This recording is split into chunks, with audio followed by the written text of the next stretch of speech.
When I got back, the dance was in full swing. I slipped into the crowd, quiet as I could, noticing that a few of our boys had taken off and that the north side bunch was dancing along with everyone else. There was no shoving, no rough stuff. Everybody was watching out and on good behavior. The music sounded sleepy. The girls, tangoing away with the outsiders, didn't have much to say. I was on the lookout for something, but not for what happened. Outside, there were sounds of a woman crying, and then that voice we all knew by then, but real low, almost too low, like somehow it didn't belong to anyone anymore. "Go in, you slut," it was telling her. Then more tears. After that, the voice sounded desperate. "Open the door, you understand me? Open it, you lousy tramp. Open it, bitch." At that point, the shaky door opens and in comes La Lujanera, all alone, just like someone's hurting her. "There must be a ghost out there behind her," said the redhead. "A dead man, friend." It was the butcher, and he staggers in, his face like a drunk's, and in the space we opened up for him, he took a couple of reeling steps, tall, hardly seeing, then all at once goes down like a log. One of his friends rolled him over and fixed him a pillow of his scarf, but all this fussing only got him smeared with blood. We could see there was a big gash in his chest. The blood was welling up and blackening a bright red neckerchief I hadn't noticed before because his scarf covered it. For first aid, one of the women brought rum and some scorched rags. The man was in no shape to explain. La Lujanera looked at him in a daze, her arms hanging by her sides. There was one question on everyone's face, and finally she got the answer out. She said after leaving with the butcher, they went to a little field, and at that point someone she didn't know turned up and challenged him to a fight, and then gave him this stab. She swore she didn't know who it was, but that it wasn't Rosendo. Was anyone going to believe that? The man at our feet was dying. It looked to me like the hand that had done the job had done it well. Just the same, the man hung on.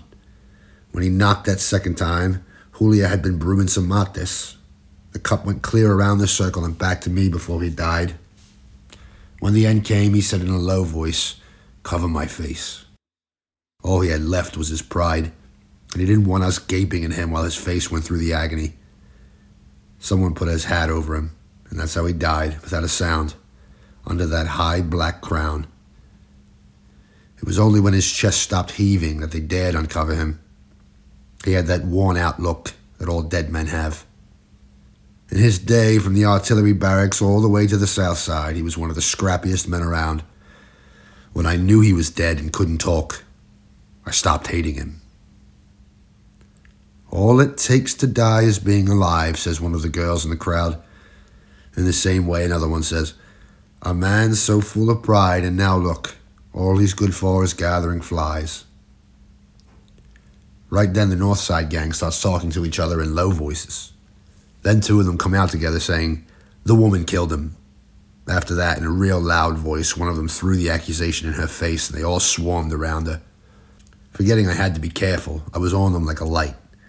I don't know what kept me from reaching for my knife. There were a lot of eyes watching, maybe everybody's. And I said, putting them down, "Look at this woman's hands. How could she get the strength or the nerve to knife a man?" Then, kind of offhand, I added, "Whoever would have dreamed the deceased, who like they say was a pretty tough guy in his own neck of the woods, would meet such a fate. And in a place sleepy as this, where nothing ever happens, till some outsider comes round trying to show us a little fun, and for all his pains only gets himself spit on." Nobody offered his hide for a whipping. Right then, in the dead silence, you could make out the approach of riders. It was the police. Everybody, some more, some less, had his own good reason for staying clear of the cops. The best thing was to dump the body in the Maldonado. You remember that long window the knife went flying out of? Well, that's where the man in black went. Bunch of guys lifting him up. There were hands stripping him of every cent and trinket he had. Someone even hacked off one of his fingers to steal a ring. They helped themselves, all right. Real daring bunch, with a poor defenseless stiff once a better guy had already straightened him out. One good heave and the current did the rest. To keep him from floating, they may have tore out his guts. I don't know, I didn't want to look. The old-timer with the grey mustache never took his eyes off me. Making the best of all the commotion, La Lujanera slipped away. When the lawman came in for a look around, the dance was going on good again. The blind fiddler could really scrape some lively numbers on that fiddle of his, the kind of thing you never hear anymore. It was beginning to get light outside. The fence post on a nearby slope seemed to stand alone, the strands of wire still invisible in the early dawn. Nice and easy, I walked the 2 or 3 blocks back to my shack. A candle was lit, burning in the window, then all at once went out. Let me tell you, I hurried when I saw that. Then, Borges, I put my hand inside my vest, here by my left armpit, where I always carry it, and I took out my knife again. I turned the blade over real slow. It was as good as new, innocent looking, and you couldn't see the slightest trace of blood on it.